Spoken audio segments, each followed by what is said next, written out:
से कांग्रेस के प्रत्याशी चंद्रमोहन बिश्नोई ने आज अपना संकल्प पत्र जारी किया है, जिसमें उन्होंने पंचकुला विजन को लेकर कई महत्वपूर्ण वादे किए हैं। उनके संकल्प पत्र में कुछ बिंदु इस प्रकार से हैं। किसी ने भी कोई सवाल पूछना हो मीडिया से तो मैं उसका जवाब देने के लिए तैयार हूँ। सर, इसमें कुछ ऐसी है जो पहले से चल रही, जैसे आपने लिखा है पिंक बसों का, पिंक बसें पहले से पंचकुला के अंदर है। आपने लिखा पत्रकारों के लिए फ्री बस सर्विस, पहले से पिंक बसें हैं पत्रकारों के लिए बस पहले से है। हमने लिखा है कि हम बढ़ाएंगे उसको, चलने का मतलब थोड़ी है हम उसको आबादी बढ़ गई है, बढ़ाएंगे इसको। चंद्रमोहन जी, आपने और सिद्धार्थ जी बड़े युवा हैं, इन्होंने युवा शक्ति को देखते हुए मैं देख रहा हूँ जिस प्रकार से घोषणा पत्र में युवाओं के लिए बहुत कार्य रखा हुआ है, इसमें महिलाओं का भी अच्छा दिया, बहुत अच्छा विकसित पत्र बनाया है। लेकिन इसके फंड के कितने अनुमान आपने लगाया, कितना तक का इसमें अरेंजमेंट करना पड़ेगा आपको, और जो भ्रष्टाचार पंचकुला में हो चुके हैं उनको भी खत्म करके उनको भी फाइलें खोलने का काम करेगा, उसको भी सुधार सफाई का होगा। कुछ जो भी घोटाले हुए हैं पंचकुला के अंदर सबकी इंक्वायरी होगी, तो मतलब नहीं क्या चुका, और वो जो भी दोषी होगा सजा मिलेगी। डेफिनेटली जनता का आर्डर नहीं है, जनता का टैक्स का पैसा है, सबका हिसाब होगा। पिछले पॉइंट में बाबा थोड़े हम्बल है तो मैं बोल देता हूँ। डेप्यूटी सीएम रहे हुए और हम इस बार इतना जोर से कैंपेन और इतने दिल के साथ कैंपेन इसीलिए कर रहे हैं क्योंकि हम चाहते हैं कि ये अच्छे मार्जिन से जीते, इनको दोबारा से कैबिनेट में दर्जा दिया जाए। इसलिए नहीं ताकि इनको कैबिनेट में रहने का शौक है, ये तो अपने मुंह से बोलते भी नहीं, बट इसलिए क्योंकि हम चाहते हैं कि हरियाणा के और सेंटर से भी ज्यादा से ज्यादा फंडिंग पंचकुला में आए, जिससे हम ये सारे कार्य पूरे करें। फंड की कोई कमी नहीं है हरियाणा गवर्नमेंट के पास, बात तो नियत की। अब आपका चुनाव प्रचार कितना तक, क्या आपका समर्थन, क्या कहते हैं अब तक के चुनाव प्रचार में कितना समर्थन और कहाँ तक पहुँच गया है? वो समर्थन मुझे 93 में मिला, जो मेरे पिताजी मुख्यमंत्री थे, उससे भी कहीं ज़्यादा उत्साह और प्यार लोगों में दिख रहा है मुझे, और मुझे पूरा विश्वास है कि पंचकुला के मतदाता मुझे दोबारा मौका देंगे। हरियाणा के पूर्व मुख्यमंत्री और फिलहाल केंद्र में मंत्री मनोहर लाल खट्टर ने शंभू बॉर्डर पर बैठे हुए किसानों को कहा कि नकली किसान है, ये असली किसान नहीं है, मुखौटा लगाए हुए हैं। आज सुबह ये बयान दिया गया, इसके बाद काफी विवाद हो रहा है। कांग्रेस पार्टी ने अपना स्टैंड लिया है, आप यहाँ पर क्या कहना चाहेंगे? नहीं लेगा इसको, कांग्रेस पार्टी हमेशा किसानों के साथ थी, हमारा स्टैंड बिल्कुल क्लियर है। किसान की सारी डिमांड बिल्कुल जेन्युइन है। मुझे लगता है खट्टर साहब उम्र के साथ साथ थोड़ा बदला गए हैं, उनको डॉक्टर की सलाह लेनी चाहिए, दवाई लेनी चाहिए। आज कालका वो आए हुए हैं, उन्होंने एक बात और कही है कि हमने तो पहले ही कह दिया है कि नायब सैनी हमारा मुख्यमंत्री का चेहरा है, अगर तीसरी बार सरकार आती, उन्होंने तो खैर कॉन्फिडेंटली कहा कि आएगी, लेकिन कांग्रेस अभी तक अपना चेहरा नहीं बता पा रही है, क्योंकि कांग्रेस को डर है अगर नाम बता दिया तो दिल के टुकड़े होंगे हजार, कोई इधर गिरेंगे कुछ उधर गिरेंगे। हमारा सीएम कौन होगा, खट्टर साहब डिसाइड करते हमारे कौन, हमारा कांग्रेस का सीएम हाईकमान डिसाइड करता। सिर्फ कागजों में नहीं बनाना है, उसको हमें एक्चुअली ग्राउंड पे लेके आना। मुझे अपनी तरफ से सिर्फ एक बात कहनी है कि आप इसमें देखेंगे फाइन प्रिंट में बहुत सारे पॉइंट्स हैं, इसको आप ये मत समझिए कि हमने सिर्फ इस इलेक्शन के हिसाब से इसको बनाया, हमने 10-15 साल की विजन को लेकर इसको बनाया। हम जेन्युइनली चाहते हैं कि ये बने और ये आगे हो। अब मैं भाई चंद्रमोहन जी के पुत्र हैं सिद्धार्थ जी, इनका इस संकल्प पत्र को बनाने में बहुत बड़ा योगदान है, बहुत सारे इनपुट्स हैं, मैं इनको बोलता हूँ, ये आपसे 2 मिनट। बहुत धन्यवाद आपका। मैं कुछ पॉइंट्स बस हाईलाइट करना चाहता हूँ, खासकर युवाओं के लिए। हमने बोला है कि हम लॉ कॉलेजेस, मेडिकल कॉलेजेस का निर्माण पंचकुला में करेंगे, जो कि हमारे लिए बहुत, यूनिवर्सिटीज़ का जो हमारे लिए बहुत इंपॉर्टेंट पॉइंट है। और हम जब गांव में गए हैं तो युवाओं ने हमें बोला है कि उनके लिए खेलने की कोई अवस्था नहीं है, तो हम गाँव में खेलने के मैदान जो है उसका भी निर्माण करेंगे, ये भी हमने लिखा है। अगर आप इस मैनिफेस्टो को देखें तो आप शायद सोचेंगे कि इसमें इतने सारे पॉइंट हैं, आप 100 पॉइंट का मैनिफेस्टो आप कहाँ से बनाकर लिख दिए, लेकिन सच बात यह है कि हमारे मैनिफेस्टो में 100 से भी ज्यादा पॉइंट्स थे, क्योंकि ये सिर्फ हमारा नहीं है, हम जब डोर टू डोर गए, हमने शहर के लोगों से बात करी, हमने गांव के लोगों से बात करी, कॉलोनी से बात करी, सोसाइटी से बात करी। ये पूरे पंचकुला का विजन है और पूरे पंचकुला का मैनिफेस्टो है। और इसमें इतने सारे पॉइंट्स इसीलिए हैं क्योंकि इतने सारा काम करने की पंचकुला में आज जरूरत है, जिस तरह की आज पंचकुला में हालत हो रखी है।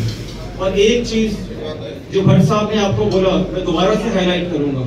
सबसे ऊपर जो पॉइंट लिखा गया है, चंद्रमोहन जी 24/7 365 दिन आपकी सेवा में उपलब्ध रहेंगे। ये सबसे ज्यादा जरूरी पॉइंट है किसी भी विधायक के लिए। आप सब जानते हैं कि आज हमारे मौजूदा विधायक जी स्पीकर हैं, लेकिन सच बात यह है कि पंचकुला को स्पीकर की जरूरत नहीं है, लिसनर की जरूरत है। ये सब हमने पंचकुला को लिसन किया है और लिसन करके ही ये विजन डॉक्यूमेंट, ये मैनिफेस्टो तैयार किया। समस्या वो तो है ही दूर करनी, लेकिन हम एक 100 बेड मल्टी स्पेशलिटी हॉस्पिटल बनाना चाहते हैं और स्पेशलिस्ट डॉक्टर्स चुन के हम उनको वहाँ पे पोस्ट कराना चाहते हैं। और जो बाकी मेडिकल फैसिलिटीज भी हैं पूरे क्षेत्र में, हम उनको भी इम्प्रूव कराना चाहते हैं। स्ट्री कैटल हमारा पशुओं का एक बहुत बड़ा यहाँ पे एक मुद्दा है। बनवर भी हैं, उसमें डॉग्स भी हैं, स्ट्री डॉग्स भी हैं और मवेशी भी हैं और मक्खियों का तो मैंने बताया ही। इन सबको भी हम प्रायोरिटी पे लेके सॉल्व करना चाहते हैं। ये हेल्थ इशू है, ये ट्रैफिक हैजर्ड है, रात को एक्सीडेंट्स हो जाते हैं क्योंकि गाय कब सड़क पे भागते हुए आ जाए पता भी नहीं लगता। उसमें ह्यूमन लाइफ का भी लॉस है और गौ माता का भी लॉस है। So we will try to take care of. Panchkula को स्मार्ट सिटी का दर्जा दिलाने का प्रयास करें, ये हमारा एक बहुत इम्पोर्टेंट और बड़ा पॉइंट है। और एक बात मैं आपको कहना चाहता हूँ कि जो प्रदेश का जो हल्के का एमएलए है वो प्रोएक्टिव होना चाहिए, रिएक्टिव नहीं होना चाहिए। चंडीगढ़ में एक योजना बन रही है मेट्रो की, हम प्रोएक्टिवली उस योजना में पार्टिसिपेट करेंगे। अब चंडीगढ़ में भी कांग्रेस से एमपी मनीष तिवारी जी कोलैबोरेट करेंगे। हम चाहते हैं कि मेट्रो की सेवा जो है वो सिर्फ पंचकुला के तक आके ना रुक जाए ट्राई सिटी के नाम पे। हम उसको गांव के क्षेत्र में मौली बरवाला तक ले जाना चाहते हैं। हम उसके लिए अभी से पॉलिसी मेकिंग स्टेज पे ही उसमें शामिल होकर उसके बारे में बात करना चाहेंगे और हम इंश्योर करेंगे कि जब भी मेट्रो योजना का पहला फेज लागू हो उसके अंदर ये बात शामिल हो पॉलिसी लेवल पे, बजट लेवल पे, कि ये सेवा सिर्फ पंचकुला के बॉर्डर पे आके नाडा साहब के पास नहीं रुक जाएगी, ये बरवाला मौली तक जाएगी। एक और बात है कि बरवाला को हम सब डिवीजन बनाना चाहते हैं। वो उप तहसील है बट सब डिवीजन नहीं है। भाई साहब का बहुत पहले से ये एक वायदा है, एक संकल्प है कि हम ये करना चाहते हैं। और मातृशक्ति के लिए, महिला बहनों के लिए हम पिंक बस सेवा, डेडिकेटेड लोकल बस सेवा, पिंक बस सेवा फॉर फीमेल्स ओनली, एक हम प्रोजेक्ट लाना चाहते हैं। So these are the main highlights. जो सीनियर सिटीजन हैं उनके लिए ये सेवाएं निःशुल्क उपलब्ध है। जो आरडब्ल्यू उनके हम घर तक पहुंचाते हैं। That's what is at that is the feedback he got. Senior citizens को सरकारी सेवाएं डोर स्टेप तक हम पहुंचाने का प्रयत्न करेंगे। जो आरडब्ल्यूएस है जिनमें महिलाओं की भागीदारी 33% से ऊपर है, उनको हम स्पेशल प्रिविलेजेस दिलाने की कोशिश करेंगे क्योंकि that has to be promoted. Security के लिए अच्छा एक और बात, इंडस्ट्री की बहुत डिमांड्स है। हम यहाँ पे कोशिश करेंगे एमएसएमई एक्ट को लागू करवाने। हम कोशिश करेंगे कि SEZ बने बरवाला जोन। हम ये कोशिश करना चाहते हैं कि जो यहाँ के इंडस्ट्रियल एरिया है उनके अंदर कमर्शियल एक्टिविटीज करने की, मतलब उसको यूज करने की परमिशन देके इंडस्ट्रियल प्लॉट्स को हम कन्वर्ट कर सकें। जैसे चंडीगढ़ में है, पहले सिर्फ इंडस्ट्रीज थी, होटल्स भी है वहाँ पे, दूसरी इंडस्ट्री भी है। So we have to change with time. हम कोशिश करेंगे कि हम उसको और बेटर कर पाएं। ये कुछ मेन पॉइंट हैं, बहुत सारे हैं, बहुत सारे छूट भी गए होंगे, मैं समाप्त करना चाहता हूँ, but your questions are most welcome.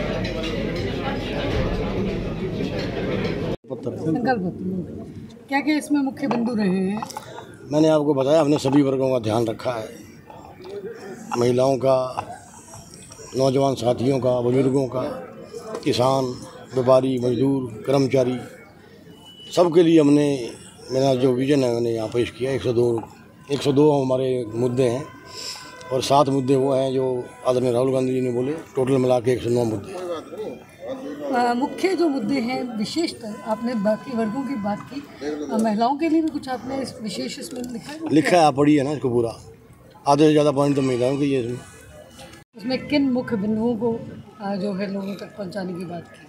ये सबसे ज़रूरी चीज़ जो हमने सबसे ऊपर लिखी है वो ये है कि हमारे विधायक जब चंद्रमोहन जी बनेंगे वो 24/7 365 जनता के बीच में रहेंगे और उनकी आवाज़ सुनेंगे, क्योंकि हमारे मौजूदा विधायक जी स्पीकर हैं, लेकिन पंचकुला को स्पीकर की नहीं लिसनर की ज़रूरत है, जो लोगों की बातों को सुने और उसके अनुसार काम करें। और सबसे इम्पॉर्टेंट मुद्दा जो हमने हाईलाइट किया है पॉइंट नंबर 2 पे, वो ये है कि जो झुरी वाला डंप है, जिसके बारे में हम खुद भी बोल रखे हैं, वहाँ के रेजिडेंट्स भी परेशान हैं और भारतीय जनता पार्टी को छोड़कर बाकी सब पार्टी ने जिसको हटाने का वादा भी किया है, वो हम प्रायोरिटी से हटाएंगे और उस झुरी वाला को दोबारा से फॉरेस्ट एरिया बनाएंगे। सिद्धार्थ जी, बार बार बात होती है पंचकुला को पेरिस बनाने की, तो सरकार आपकी आएगी पंचकुला पेरिस बनेगा या शिकागो बनेगा या लंदन बनेगा, क्या बनेगा? क्या मुद्दे हैं पंचकुला के लिए? ये असल में अगर आप देखें, जब पापा मेरे विधायक थे उनके दौर के एंड की तरफ पंचकुला सच में पेरिस से ज़्यादा दूर नहीं था। जो मुद्दे हम आज देख रहे हैं, जो हालत हम आज देख रहे हैं, सड़कों की, स्ट्रे एनिमल्स की, बेरोज़गारी की, सीवेज वगैरह की, ये सारे मुद्दे मैं तो सुना भी नहीं था अपने बचपन में कि लोगों को मलेरिया हो रहा है, डेंगू हो रहा है, चेन स्नैचिंग हो रही है, क्राइम हो रहा है। आज जो हालात हमारे शहर के हो रहे हैं, जिसमें हम सेफली बाहर सैर करने भी नहीं जा सकते, जिसमें हमारे बेसिक अम्यूनिटीज़ हमें नहीं मिल रहे हैं, इतनी बुरी हालत हो गई है कि कुछ टाइम तो हमें लगेगा पहले पंचकुला को पंचकुला बनाने के लिए, और उसके बाद जैसे पापा ने बोला हम पंचकुला को पेरिस से भी बेहतर बनाएंगे। तो ताक्षी, एक सवाल आपसे है, जो संकल्प पत्र जारी किया गया है, इसमें महिलाओं के लिए काफ़ी कुछ किया गया है। पिंक बसें चलाई जाएंगी, सरकारी बस, इसको जो ऑफिसर जो है महिलाओं के अलग से टाइम दें। आप क्या सोचती हैं इसको लेकर के? जी, जब मैं और मेरी मदर इन लॉ हम बाहर निकले तो इसी लक्ष्य से हम बाहर निकले कि हमें महिलाओं की आवाज़ बनना है, और इसीलिए हम दोनों ने मिलके इस मैनिफेस्टो में ये सब योजनाएं डलवाई। स्पेशली महिलाओं की आवाज़ बनने के लिए हमने ये डलवाया है कि हर सरकारी ऑफिस और हमारे घर में महिलाओं के लिए अलग से समय होगा जहां पे वो आके अपनी आवाज़ और अपने मुद्दे रख सकती हैं।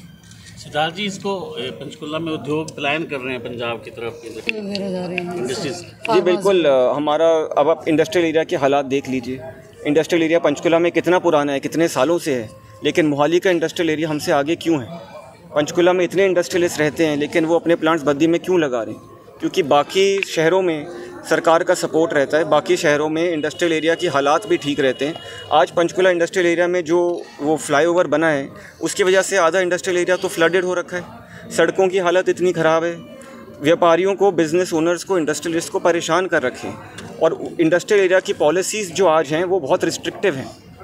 खुद के लोगों के जो प्लॉट है उसमें जो इंडस्ट्री वो लगाना चाह रहे हैं वो लगा नहीं पा रहे। तो एक तरफ जो लोग यहाँ पर रोज़गार लाना चाह रहे हैं उनको हम रोक रहे हैं, और दूसरी तरफ जो युवा बेरोज़गार है उनके लिए भी हम कुछ नहीं कर रहे। ये दोनों प्रॉब्लम कनेक्टेड हैं और इनको सुलझाना बहुत ज़रूरी है। एक सर, ये जो पंचकुला के अंदर, जी बिल्कुल, बहुत ज़रूरी मुद्दा आपने उठाया है। हमने डिस्पेंसरीज़ का भी वादा किया है हमारे मैनिफेस्टो में।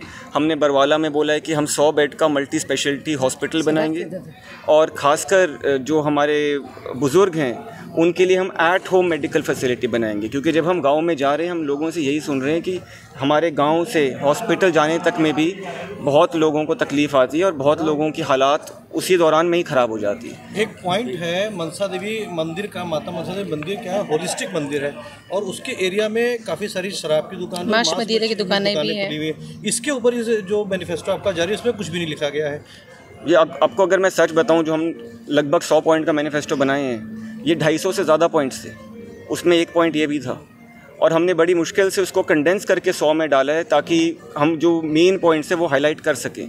मनसा देवी कॉम्प्लेक्स की अगर हम पूरी की बात करें तो इतनी शर्म की बात है कि जिस कॉम्प्लेक्स का नाम माता मनसा देवी के ऊपर रखा गया, आज वहीं पर इतनी गंदगी है, वहीं पर इतनी समस्याएं, और वहीं पे शराब के ठेके खुले। शराब के ठेके सिर्फ उस एरिया की बात नहीं कर रहा मैं, हर एक सेक्टर की मार्केट में, इतने सारे सेक्टर की मार्केटों में शराब के ठेके खोले गए हैं, इतने सारे गाँव में नशा बिक रहा है। कुछ जो ठेके हैं वो तो सरकार की नज़र में है ही, जो नशा है वो शायद बोले उनकी नज़र में है या नहीं, लेकिन आप किसी भी वो तो लीगली खोले, वही मैं कह रहा हूँ, तब ठेके तो उनकी नज़र में है ही। लेकिन नशा जो है वो सरेआम बिक रहा है, नशा सरेआम बिक रहा है और पापा ने खुला बोला भी है कि नशा बिक रहा है। शायद उनके नाम भी वो पुलिस में एक बार देने की कोशिश कर चुके हैं, रिपोर्ट दर्ज होती है या नहीं होती है, मुकदमा क्यों नहीं हो रहा, ये सब तो मैं बोलूँगा मुझे फिर एक और नोटिस आ जाएगा, इसलिए मैं बोलूँगा नहीं। लेकिन ये बात ज़रूर है कि चंद्रमोहन जी के जीतने के बाद मार्केट में जो ठेके उनको बंद कराएंगे, ताकि हमारे जो रेजिडेंट्स हैं, मेरी खुद की मम्मी मार्केट में सैर नहीं कर पाती, रात को अनसेफ हो जाता है, ये हमें करना बहुत ज़रूरी है, करेंगे। और जो नशा है उसको ज़रूर बंद कराएंगे। मेरे जो युवा भाई हैं वो इतने सारे नशे के प्रकोप में आ रखे हैं, इससे सिर्फ एक ज़िंदगी ख़राब नहीं होती, इससे पूरी परिवार की ज़िंदगी ख़राब होती है। और युवाओं के लिए हम खेल के मैदान तो बोले हैं, रोज़गार भी बोले हैं, लेकिन उनके लिए नशा बहुत बड़ा मुद्दा है, इसका भी हम हल ज़रूर करेंगे। सरकार जी कोई बड़ी रैली करने वाले हैं? कोई स्टार प्रचारक कौन आ रहा है? स्टार प्रचारक करेंगे और ज़रूर आएंगे। संभावित है क्योंकि पंचकुला में भाजपा की तरफ से तो स्टार प्रचारक योगी आदित्यनाथ भी आने वाले हैं। उनको ज़रूरत थोड़ी ज़्यादा है इस वक्त। हमारा कैंपेन जो है, आपका चुनाव प्रचार कहाँ तक पहुँचेगा, कितना बल समझते हो? ये जितना मैंने सपोर्ट इस कैंपेन में देखा है, मैंने आज तक और किसी कैंपेन में देखा। मैं राजस्थान में कैंपेन किया हूँ कांग्रेस के लिए, हरियाणा में जगह जगह किया हूँ, लेकिन ये जो सपोर्ट इस वक्त हमें मिल रहा है ये ज़मीन से ऊपर आ रहा है। हमें ऐसे लग रहा है कि हम लोगों की आवाज़ ही आप तक पहुँचा रहे हैं। ये मैनिफेस्टो के पॉइंट है, इसमें से थोड़े बहुत पॉइंट ही होंगे जो हमने खुद से सोचे, मैं खुल के कह रहा हूँ। सब लोगों ने हमें बताया कि ये भी डालिए, ये भी डालिए। यहाँ पे लोगों के मन में गलत फहमी है कि शहरी वोट जो है कांग्रेस को या चंद्रमोहन जी को नहीं मिलते। आज के हालात ये नहीं, शहर में, कॉलोनी में, आशियानों में, सोसाइटीज़ में, गाँव में, बरवाला में, हर जगह से हमें सपोर्ट मिल रहा है और बहुत ज़्यादा सपोर्ट मिल रहा है। Thank you.